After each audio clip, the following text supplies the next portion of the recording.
Há algum tempo atrás, estava aqui no Instagram e vi a sua postagem falando sobre o submarino Titã. Depois vi uma matéria falando sobre o submarino e que os sons da batida vieram dele. Olá, tudo bem com você? Um forte abraço, obrigada por ter mandado essa pergunta e vou lhe responder. O que eu disse e mantenho. O submarino Titã, de acordo com as visões que eu tive, não só eu, tá? Teve outra pessoa em outro lugar bem distante de mim, que não tem contato nenhum comigo, que também teve o entendimento de que aquele submarino mantinha pessoas ali dentro. Então, a implosão que aconteceu não foi, caiu na água, implodiu. Então, aquilo que eu disse de que ele entrou na água e não se despedaçou, eu mantenho. E tá aí a prova de que é uma realidade o que foi dito. O que aconteceu foi um dano na estrutura daquele submersível e esse dano gerou essa catástrofe. Agora, era possível resgatar? Muito pouco provável. Muito pouco provável, porque aquele lugar tem uma profundidade muito grande. Eu expliquei também isso na postagem, que o solo daquele local, naquela profundidade, a mais de 3.000 metros, ou seja, 3 quilômetros de profundidade, é um solo lamacento e muito profundo. Não é um solo lamacento de 1 centímetro ou 2. Eu estou falando de um solo lamacento de até 20 metros de lama. Ou mais. Então não era possível resgatar-se aquele submersível, porque, se danificado, ao içar aquele submarino, todo o risco existia ali. O risco, inclusive, da implosão ao içar o submarino, porque ele estava danificado. O que eu disse, eu mantenho, tá tranquilo. O que eu noticiei, tanto no Instagram como no canal do YouTube, é o que eu acreditei e acredito que foi verdade. Agora, creio eu, tá? E tenho toda a certeza disso plena, que todo o esforço possível foi feito para que eles fossem resgatados.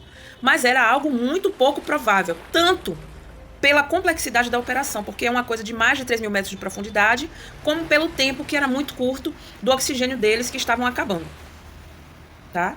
Então, isso pra mim, que como você veio falar, e às vezes eu faço uma previsão, coloco nas minhas redes sociais, e depois a pessoa vem dizer que aquilo estava certo. E é uma coisa pra mim natural, nada forçado, mas que, graças a Deus, a prova vem. É uma lição para todos nós. Primeiro, uma lição que não devemos desafiar os limites da natureza, e não ache que porque se tem dinheiro que tudo é possível e que tudo vai ser feito conforme o que você quer. Aquele local é um local que deveria, na minha opinião, eu já coloquei isso aqui, tá, ser um local de pesquisa marítima, de pesquisa aquática, submarina, dos animais que vivem ali, né? Porque é uma região extremamente perigosa, extremamente gelada, que contém blocos imensos, gigantescos de gelo, tá? E em uma temperatura e profundidades absurdas. Então não é para qualquer pessoa estar ali, tampouco pessoas que vão para lá se aventurar, porque dizem que tem dinheiro e podem fazer, sem avisar as autoridades que estão indo para lá fazer, né? O que eles dizem que é um passeio, porque que passeio? Você entrar em uma lata, né? Uma coisa totalmente improvisada, e que o profissional responsável pela estrutura avisou que iria ser detonado com aquela pressão e foi demitido, né? Você entrar numa situação dessa para pagar 1 milhão sem avisar as autoridades realmente é um absurdo, porque se acontecer uma tragédia, como aqui aconteceu, o que acontece? Ninguém consegue ajudar.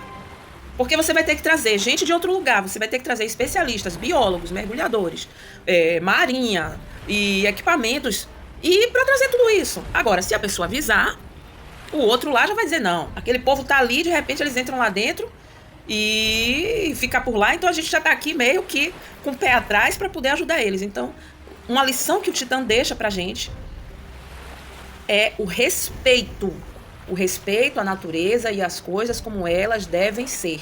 É a maior lição que o Titã e a tripulação do Titã nos ensina. Todas aquelas pessoas, exceto aquele garoto que estava lá, porque era um rapaz inexperiente, não tinha maldade com as coisas, todos aqueles, o que era estudioso, o que estava tripulando, com um joystick, um brinquedo de criança, o pai do rapaz Todos eles, todos, nos deixam uma lição de que nós devemos respeitar a natureza, os limites e as coisas como são. E que qualquer tipo de passeio desse tipo de magnitude deve ter o aval das autoridades locais, porque se tiver algum babado, alguma coisa, e a coisa lá der errado, tem como alguém te socorrer. Então, pra mim, não é surpresa, tá?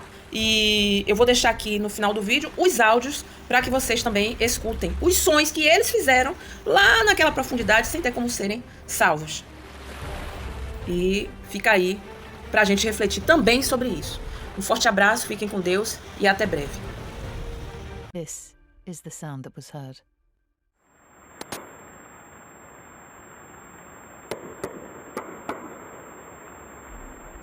Sounds like it could be somebody knocking.